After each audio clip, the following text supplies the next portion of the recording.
And it started off probably 7:30. It started getting a little bit big.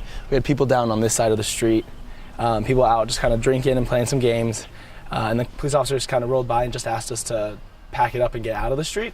And we all got out of the street, and then 30 minutes later, another car kind of came right in this kind of area and just blasted its music, and everyone just gathered around it.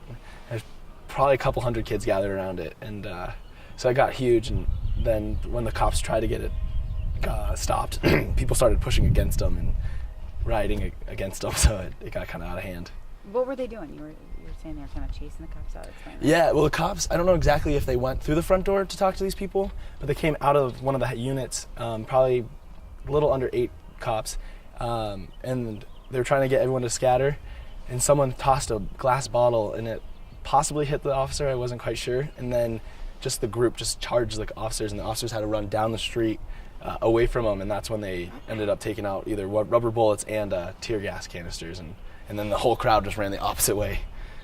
What did you think about that? Intense. When I saw the crowd run towards the police officer, I stayed at my house down the street and just kind of watched it. It was incredible. And then when I saw the plume of kind of smoke like come from there and everyone just charged, I just booked it in my house because I wasn't sure what would go down after that. Did you feel the tear gas? I didn't. I had a few buddies that happened to be up the street more, and they said they felt like heat on their against their skin, and their eyes kind of started watering up a little bit. But no one was too close to feel like horrible effect against it. But, I mean,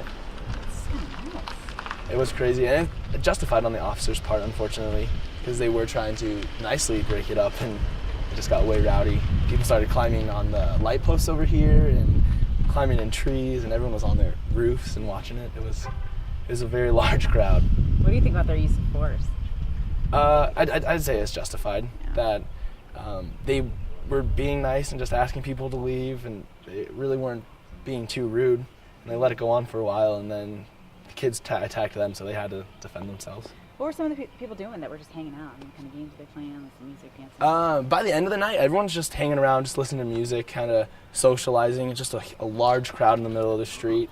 And then people were just on their roofs, so just groups of people just sitting on their roofs and just drinking, having a good time and hanging out. But by 12 o'clock, it was pretty loud and rowdy. So Fun? It was a lot of fun. It was definitely, I'd say, before everything went down, it was a great time.